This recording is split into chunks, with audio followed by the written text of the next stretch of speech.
Firstly, on this Remembrance Day, I want to join with those other Australians who are paying tribute to those who've fallen, defending our nation and defending our values, but also to give my respect and support to those people who continue to serve our nation and wear our uniform.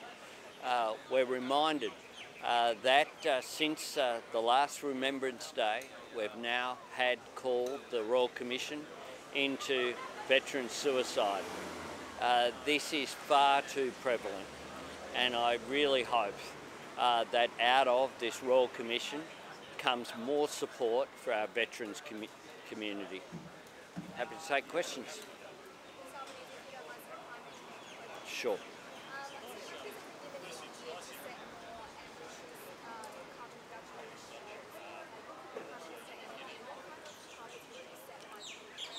Well, what we know is that the current government took Tony Abbott's targets to Glasgow.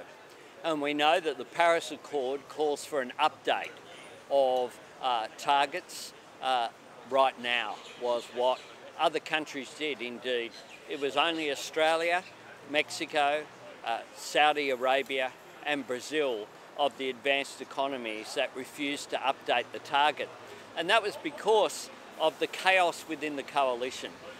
We see chaos within the Liberal Party, chaos within the National Party, and a divided coalition between Liberals and Nats that is meaning that the government can't move beyond Tony Abbott's targets that were established way back in 2015, even though the government itself says it will reach higher than 26 to 28%. So we'll await the final outcome of Glasgow. It's been reports of the draft, but that's just an indication that the world does expect more from Australia. Australia's saying that they're going to deliver more, but won't commit to it, which doesn't make sense. So we will await the final outcome of Glasgow, but we'll also await the government's modelling. This government brought down a climate policy, but at the time they said there was no new policy in it. Then this week we've seen announcements that have been contradicted from day to day. 3 days ago we saw an announcement saying that they were going to provide more funds for businesses to support climate policy. And then in today's papers we have a statement that the government should withdraw and just get out of the way. Well, which is it? Bigger government or smaller government? It depends on which day it is under Scott Morrison. And what we know is that for Scott Morrison, his word and what he says yesterday doesn't matter to him today. Well, if Scott Morrison's words don't count for anything on issues like electric vehicles and climate policy, then why should Australians trust him or listen to him on what he says today?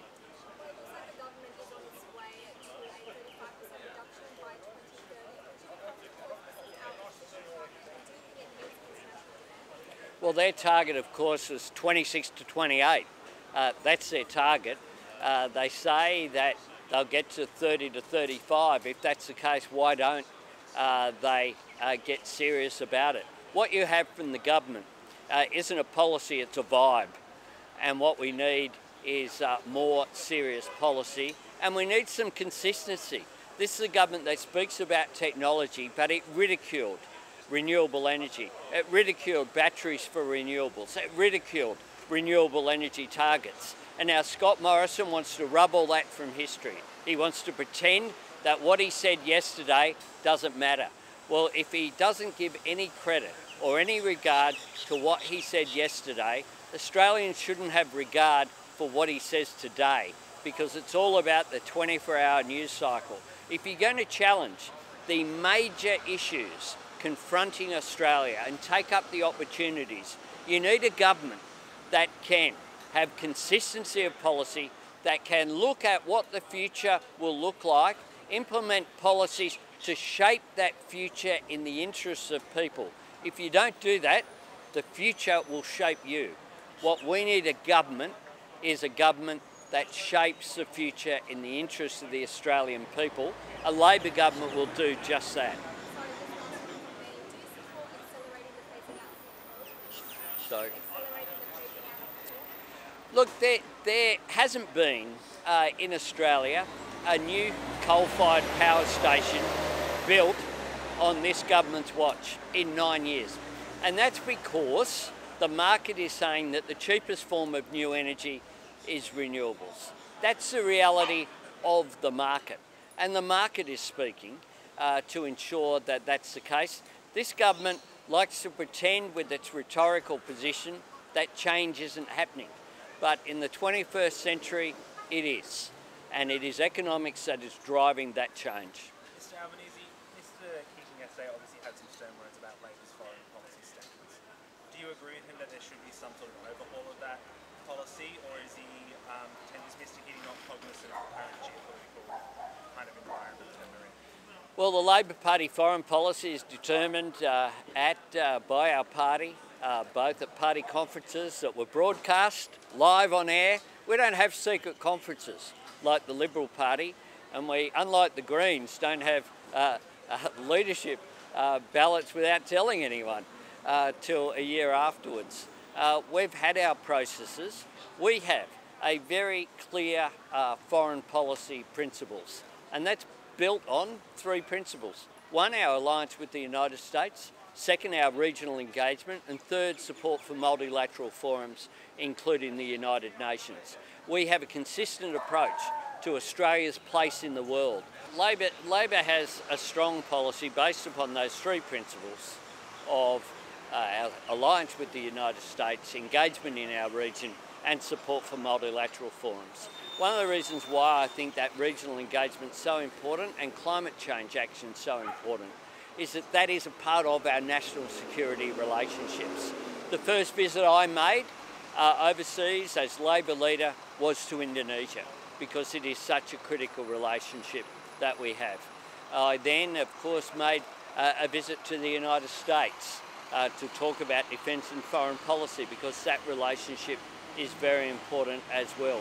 I historically have developed close relations in the region, and it's important that Australia punch above our weight. Historically, we've been able to do that. I attended the first G20. That was an initiative of the Rudd Labor government pushing, with Kevin Rudd's leadership, for the G20 to happen. When Paul Keating was the leader of this country, he led landmark changes, including what was happening particularly in Southeast Asia, in the region.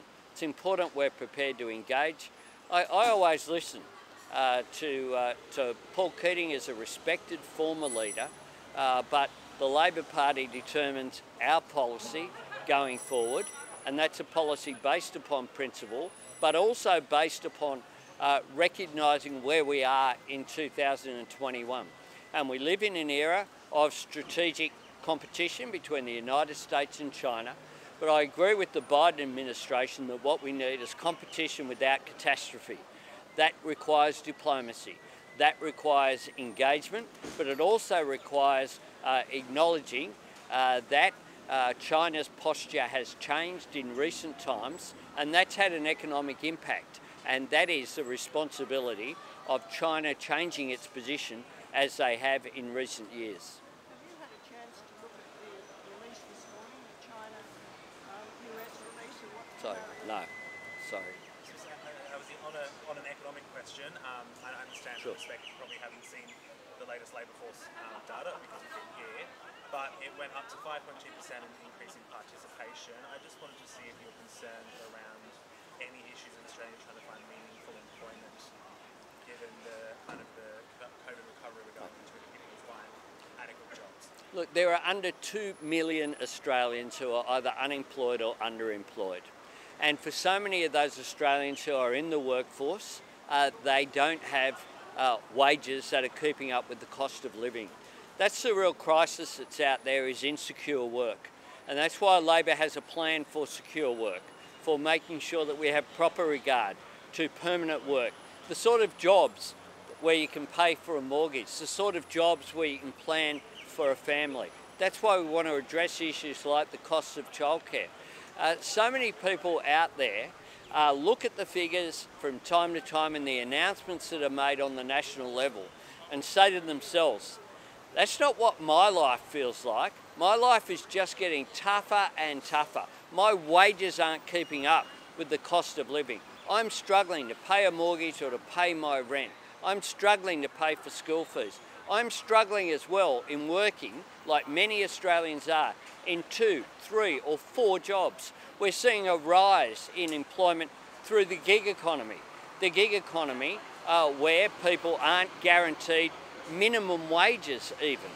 There are so many Australians out there in terms of the rise of the gig economy as a great example. Now that produces a whole lot of convenience for people. There's real positives in being able to get food delivered or being able to get an Uber to take you from A to B, or ordering services in your home through a handy person through Airtasker. But there's a cost to that as well, which is insecure work. We need to make sure that our industrial relations system keeps up with that people aren't being left behind. A government that I lead is committed to making sure no one's left behind and no one's held back. A government that's on your side, that is the policy of Labor. That's what we'll take across the economic, social and environmental policies that we'll take to the next election whenever it's called. I know the Prime Minister says he's in pre-caretaker mode. Well, if he's in that and wants to have an election, he should just call one. Just on one last question. one. The National Audit Office is currently in front, or this afternoon, sorry, in front of a Senate committee regarding commuter car parks. No. What are you interested to see come out of that? Well, the commuter car parks is just a rort. Like so many other programs, they got out the colour-coded spreadsheets and provided taxpayers money, if it was a Liberal Party money, for marginal seats. It's a disgrace.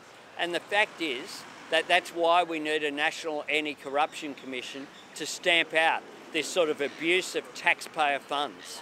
And with commuter car parks, you have a range of them that they've now abandoned, that can't be built because there's no space for them. You have also commuter car parks being promised where there's not going to be a rail station. So you can't commute from your car into a train because there's no train going to be there. It just shows how absurd it is, and it's just another example of a government whereby all that matters is the announcement, never the follow-up, never the delivery. We need a government that makes commitments and then actually delivers them. Thanks very much.